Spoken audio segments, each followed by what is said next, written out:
இன்னைக்கு நம்மளை எப்படி ஃபோக்கஸ் பண்ணி வச்சிருக்கிறாங்கன்னா, பிள்ளைய நம்ம என்ன சொல்லி வச்சிருக்கிறோம்னா, படிக்காவிட்டா நடுத்தரில் நிற்ப, படிக்காவிட்டா கஷ்டப்படுவ, பாரு நாங்கெல்லாம் படிச்சதுனால தான் இன்னைக்கு நல்லா இருக்கோம், நீ நாளைக்கு படிக்காம விட்டுட்டா. நான் சொல்றேன் அப்படிலாம் ஆகாது, அப்படிலாம் ஆகாது. இப்போ நீங்கள் என்ன நினைக்கிறீங்க தெரியுமா?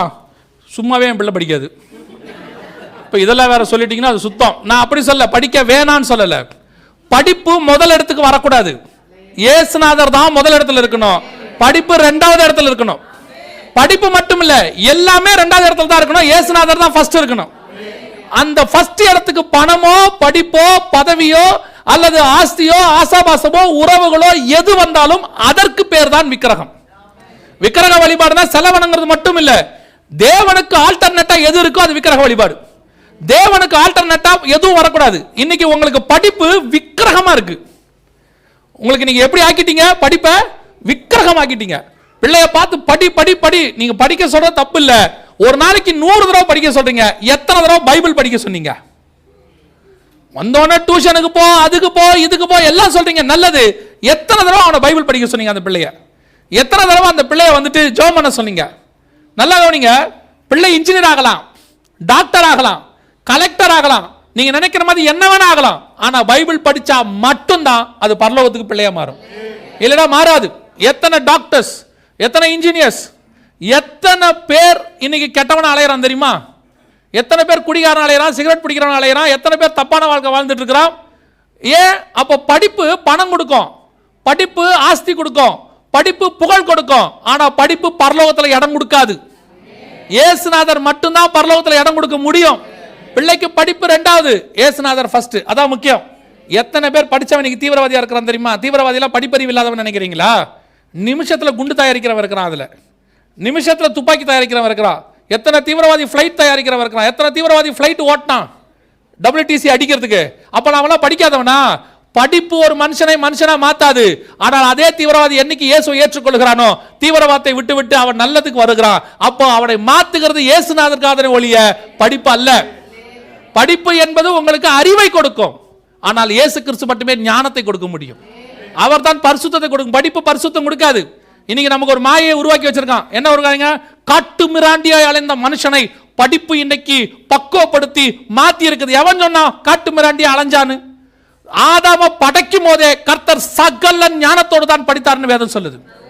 ஆதாம படைக்கும் போதே அவ்வளவு காலபரி அவனுக்கு இருந்துச்சு. அத்தனைக்கும் அவன் பேர் வைக்கிறான், அத்தனையும் பார்க்கிறான். எலும்பில் எலும்பும் மாம்சத்தில் மாம்சமும். அவன் ஞானம் அதிகம். தேவ சாயலாவும் தேவ ரூபத்தின்படி படைக்க மாட்டான். உலகத்தை ஒரு கதை விட்டு திரிறான். காட்டு மிராண்டியா இருந்தான், அப்படியே குரங்கா இருந்தான், கொஞ்சம் கொஞ்சமா நிமிந்து மனுஷனா மாறினா கிடையாது. அவன் படைக்கும் போதே மனுஷனா தான் கர்த்தர் படைச்சார். உங்க பிள்ளைய படைக்கும் போதே கர்த்தர் சகல ஞானத்தோட தான் படைச்சிருக்கிறார். இன்னைக்கு படிச்சவங்களும் முன்னேறான், படிக்காதவனும் முன்னேறான். படிக்க முடிஞ்சவன் படிக்கிறான், படிப்பு இல்லாதவன் வேற துறையில முன்னேறிட்டு வரான். விளையாட்டுல முன்னேறவன் இருக்கான், மியூசிக்ல முன்னேறவன் இருக்கிறான், எதுலயே வரான். கர்த்தர் எல்லாருக்கும் ஒரு வழி வச்சிருக்கிறார். அத்தனை பேருக்கு ஆண்டவர் படிச்சவனுக்கு மட்டும்தான் வழி வைக்கல, படிக்காதவனும் சர்வை பண்றான் இந்த பூமியில. இன்னைக்கு நம்ம எல்லாரையும் ஒரே போக்கஸா கொண்டு போய் உங்களை விக்கிரகமா மாத்தி படிச்சாலே ஆச்சு, இல்லைன்னா முடியவே முடியாதுங்கிறீங்க. படிக்க வைங்க, நல்லது. அதை விட முக்கியம் இயேசுநாதருக்கு இம்பார்ட்டன்ஸ் கொடுக்க சொல்லுங்க. இன்னைக்கு நிறைய பேர் சர்ச்சுக்கு வரும்போது கூட பிள்ளைய கூட்டு வர மாட்டான். என்னன்னு கேட்டு பாருங்க, நாளைக்கு எக்ஸாம், அது ஒரு பெருமை அவங்களுக்கு.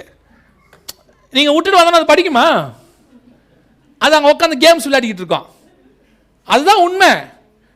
6 நாள் உங்க பிள்ளை கொடுக்குறீங்க, டியூஷன் கொடுக்குறீங்க, எல்லாம் கொடுக்குறீங்க. ஒரு நாள் தானே சர்ச்சுக்கு கூட்டு வரீங்க. அந்த ஒரு நாளும் பிள்ளை கூட்டு வராட்டி அப்புறம் நீங்க எப்போ கூட்டு வரீங்க தெரியுமா?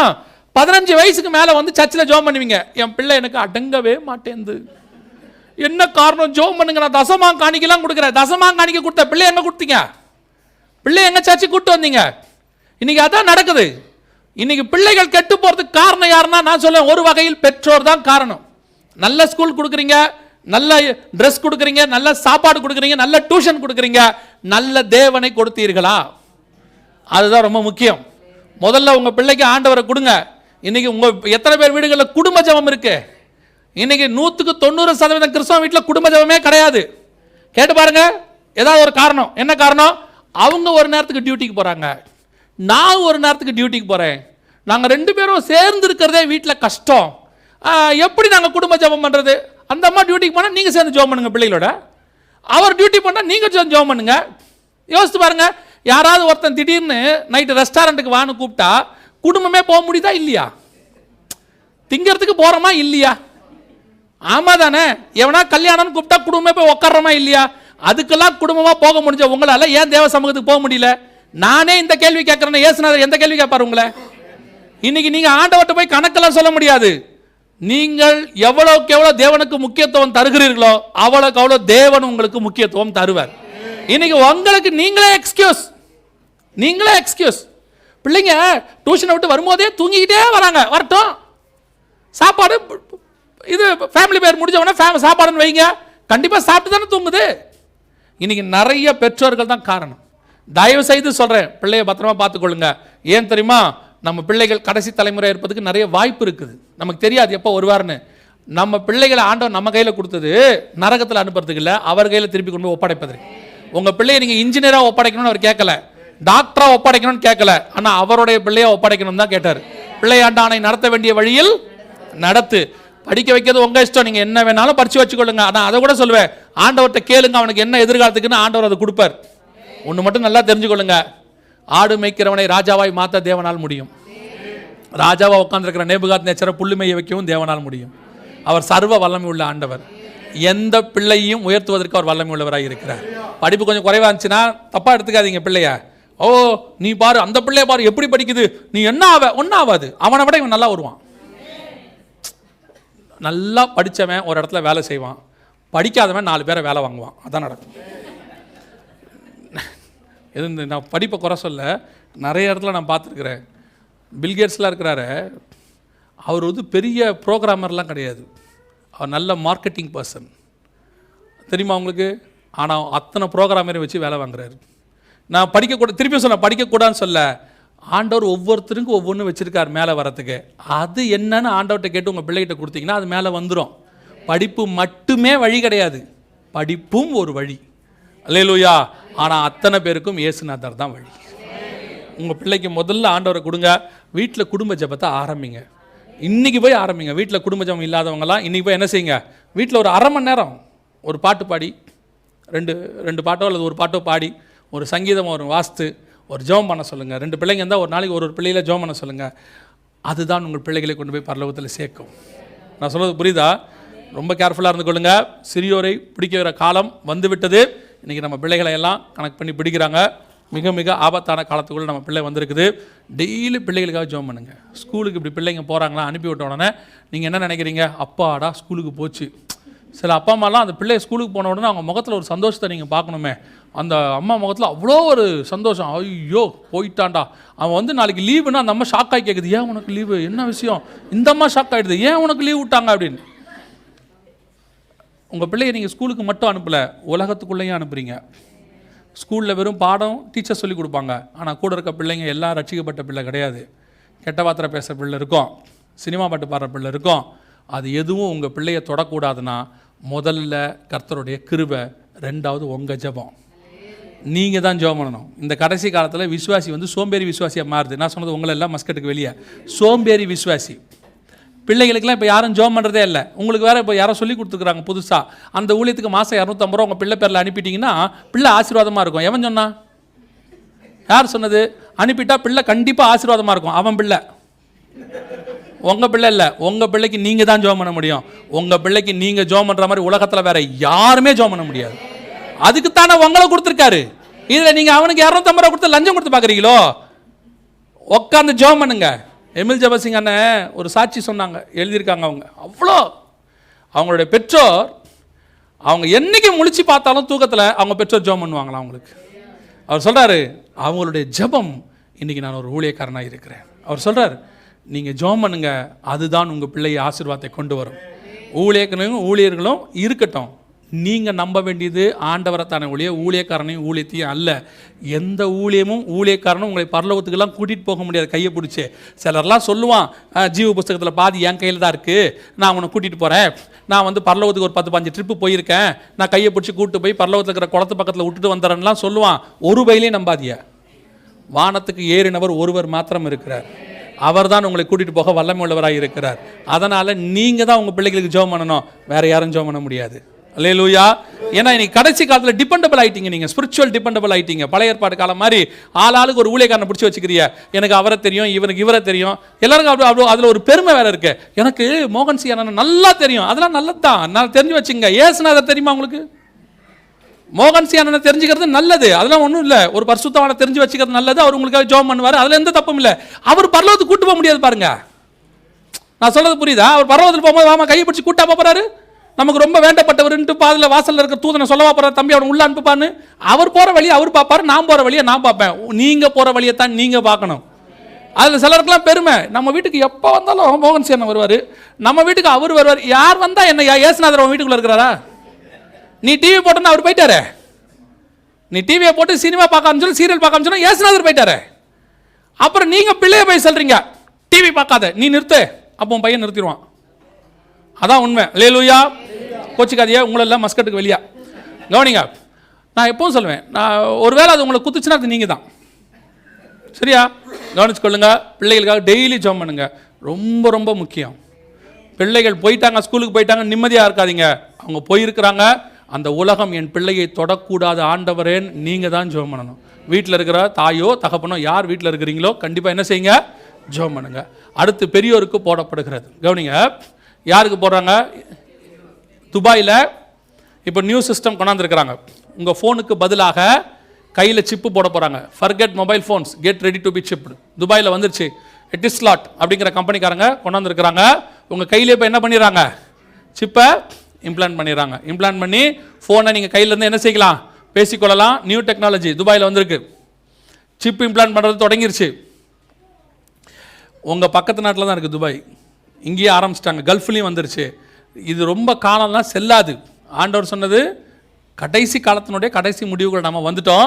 இந்த எட்டிஸ்லாட் கம்பெனிக்காரங்க இப்போ ஆரம்பிச்சிருக்கிறாங்க. இதுக்கு முன்னாடியே பல கம்பெனிக்காரங்க ஆரம்பிச்சிட்டாங்க. பெரியோருக்கு போட தொடங்கியாச்சு. இங்கே பாருங்க, இவர் ரஃபேல் மசிடோ, இவர் மெக்சிகோவில் போட தொடங்கிட்டாங்க. FDA, food and drugs administration அப்படின்னா என்ன அப்படின்னு கேட்டால், உணவு மற்றும் மருத்துவக் கழகம் தமிழில் சொல்லுவாங்க. நீங்கள் யூஸ் பண்ணுற சாப்பாடு, மெடிசன்ஸ், இது எல்லாத்துக்கும் WHO, வேர்ல்டு ஹெல்த் ஆர்கனைசேஷன், அதோடைய ஒரு நிறுவனம் இது FDA. இவங்க மூலயமா தான் உலகம் முழுக்க இருக்கிற எல்லா பிள்ளைகளுக்கும், ஹாஸ்பிட்டலில் பிறக்கிற எல்லா பிள்ளைகளுக்கும் சிப்பு போட சொல்லி உத்தரவு போடப்பட்டிருக்கிறது. இது அமெரிக்காவுடைய ராணுவ தளவாடம் பென்டகன், அதில் உள்ள ராணுவ வீரர்களுக்கெல்லாம் சிப்பு போட சொல்லி ஏற்கனவே 4-5 வருஷத்துக்கு முன்னாடியே சைன் ஆயிடுச்சு. போட தொடங்கிட்டாங்க. வெளியே சொல்கிறல, ஆனால் போட தொடங்கியாச்சு. அவங்க போட தொடங்கிட்டாங்கன்றது எனக்கு 4 வருஷத்துக்கு முன்னாடியே தெரியும். போட தொடங்கியாச்சு. இப்போ ரொம்ப முக்கியமான ஒரு விஷயத்தை பார்க்க போகிறோம். கவனிங்க, நேற்று நான் அதை சொல்லிட்டு தான் முடித்தேன். இன்னைக்கு கவனிங்க, இது ஸ்வீடனில் ஸ்டாக்ஹோம் அப்படிங்கிற பகுதியில் அரசாங்கமே உத்தரவு போட்டிருக்கு. அந்த ஸ்டாக்ஹோம் பகுதியில் இருக்கிற அத்தனை பேருக்கும் சிப்பு வைக்கணும். இங்கே பார்த்தீங்களா, கை பாருங்க, சாவி கிடையாது, தானாகவே கையை வச்சோன்னே டோர் ஓப்பன் ஆகும். அங்கே பாருங்க, அவ்வளோதான். ஸ்டாக்ஹோமில் இதான் அந்த சிப்பு. ஸ்டாக்ஹோமில் எல்லாருக்கும் சிப்பு போட சொல்லி 2000 எம்ப்ளாயிஸ்க்கு போட்டிருக்கிறாங்க. அவ்வளோதான், 30 செகண்ட்ஸில் வச்சுருவாங்க. இது ஸ்டாக்ஹோம். இந்த ஸ்டாக்ஹோம்ங்கிறது ஸ்வீடனுடைய ஒரு பகுதி. அந்த பகுதியில் அஃபீஷியலாகவே ஜனங்களுக்கு போட சொல்லி அரசாங்கமே சொல்லிருச்சு. அங்கே வந்து கேஷ் கிடையாது, நீங்கள் யூஸ் பண்ணுற பணம் காசு இது எதுவுமே கிடையாது. எங்கே போனாலும் என்னது, கைதான். கடைக்கு போனால், பஜாருக்கு போனால், மார்க்கெட் போனால் எல்லாம். இங்கே பாருங்க, ட்ரெயினில் போகிறவங்க டிக்கெட் எப்படி எடுக்கிறாங்க பாருங்க. இங்கே பாருங்க, இவர் ட்ரெயினில் போகிறாரு, டிக்கெட் எப்படி எடுக்கிறாங்க பாருங்க. ஜஸ்ட் கையை காட்டின உடனே அவங்களே அதை ஸ்கேன் பண்ணிடுவாங்க. ஸ்கேன் பண்ணி உங்கள் அக்கௌண்ட்லேருந்து பணம் டைரெக்டாக போயிடும். உங்கள் அக்கௌண்ட்லேருந்து பணம் டைரெக்டாக போயிடும். அது எப்படி ஸ்கேன் பண்ணுறது பாருங்க, சிப்பை ஸ்கேன் பண்ணிருச்சு, அவ்வளோதான், உங்கள் நம்பர் வந்துருச்சு. இதுதான் ஸ்வீடனில். இந்த நம்ம வாழ்ந்துட்டு இருக்கிற இந்த பூமியில், கவனிங்க, வாழ்ந்துட்டு இருக்கிற இந்த பூமியில் கடைசி காலத்தினுடைய கவர்மெண்ட்டுக்கான முதல் செங்கல் வச்சாச்சு. அஃபீஷியலாக உத்தரவு போட்டாச்சு. ஸ்வீடனில் ஸ்டாக்ஹோம் பகுதியில் ஜனங்கள் பணம் யூஸ் பண்ணுறது இல்லை. அந்த ஸ்டாக்ஹோமில் மட்டும். அதை விட்டு வெளியே வந்தால் தான் அவங்க என்ன யூஸ் பண்ணுறாங்க, பணம். ஸ்டாக்ஹோமுக்குள்ளே பணம் யூஸ் பண்ணவே முடியாது. அங்கே இருக்கிற ஏரியாவில் எந்த கடைக்கு போனாலும் எங்கே போனாலும் என்ன செய்கிறாங்க, எல்லாமே பயோமெட்ரிக் பணம் தான். கர்த்தர் சொன்ன கடைசி கவர்மெண்ட்டினுடைய கடைசி எக்கானமி மெத்தட் வந்துருச்சு. ஒரு காலத்தில் பண்டம் மாற்றிக்கிட்டு இருந்தோம், பொருள் கொடுத்து பொருள் வாங்கணும், அப்புறம் செப்பு காசு, அந்த காசு இந்த காசுன்னு இருந்து நம்ம காலத்தில் ரூபா நோட்டு போய் கார்டு சிஸ்டம் போய் கடைசி எக்கனாமிக் சிஸ்டம் தான் கர்த்தர் எழுதுறார் வெளிப்படுத்தல் 13:16 பயோமெட்ரிக் சிஸ்டம் வந்துருச்சு. இந்த ஃபைனல் சிஸ்டத்துக்கு வேர்ல்டு வந்துருச்சு. இப்போ அந்த பகுதி முழுக்க ஜனங்கள் பணத்தை உபயோகப்படுத்துகிறது இல்லை, கையைத்தான் யூஸ் பண்ணுறாங்க. எதுக்கு சொல்கிறேன்? நாம் வாழ்ந்துட்டு இருக்கிற இந்த பூமியில் கடைசி கவர்மெண்ட், அந்திகிறிஸ்துவின் ஆட்சிக்கான கடைசி எக்கானமி ஒரு பக்கத்தில் தொடங்கியாச்சு, சைன் பண்ணியாச்சு. இது ஸ்டாக்ஹோம், அதாவது ஸ்வீடனில் ஆரம்பித்து, ஸ்வீடனில் ஸ்காண்டினேவியன் கண்ட்ரிஸ்னு 4 இருக்குது. ஸ்வீடன், ஃபின்லாந்து, நார்வே, அப்புறம் டென்மார்க். இந்த 4 முடித்த உடனே அப்படியே யூரோப்புக்குள்ளே வரும். யூரோப்புக்குள்ளே ஆல்ரெடி என்னவா இருக்குது? ரெடியாக 2020 போட சொல்லி உத்தரவு போட்டிருக்கிறாங்க. அங்கே முடியும் போது ஐரோப்பாவிலிருந்து ஆசியாவுக்குள்ளே வரும். எல்லா நாடும் ரெடியாக இருக்கிறது. ஒவ்வொரு நாட்டிலையும் போட சொல்லிட்டாங்க. அஃபீஷியலாக ஸ்வீடனில் போட சொல்லிட்டான். இது வரைக்கும் அன்அஃபீஷியல். எல்லா இடத்துலையும் தனியார் நிறுவனங்கள் தான் என்ன செஞ்சிட்டு இருந்துச்சு? இம்ப்ளான்ட் பண்ணிக்கிட்டு இருந்துச்சு. இதுதான் ஃபஸ்ட்டு ஒரு கவர்மெண்ட்டை இம்ப்ளான்ட் பண்ணுவதற்கான உத்தரவு போடப்பட்டது. இப்போ நீங்கள் கேட்கலாம், அப்போ இந்த ஜனங்கள்லாம் போட்டுட்டாங்களே, இந்த ஜனங்களுக்கு நல்லா தெரியும். ஏன்னா இது கிறிஸ்தவ நாடு, பைபிள் படி போடக்கூடாதுன்னு அவங்களுக்கு தெரியும். தெரிந்தும் போடுறாங்க. அதே நாட்டிலேயே இதை போடக்கூடாதுன்னு ப்ரீச் பண்ணுற ஊழியக்காரங்கள் உண்டு, சபைகள் உண்டு, காஷன் கொடுக்குறவங்க இருக்கிறாங்க. ஆனால் டெக்னாலஜி, வசதி, இது நமக்கு ரொம்ப யூஸ்ஃபுல் அப்படின்னு சொல்லி பைபிளில் சொல்லி இருந்தாலும் அதை மீறி செய்கிறவர்கள் இவங்க எல்லாரும்.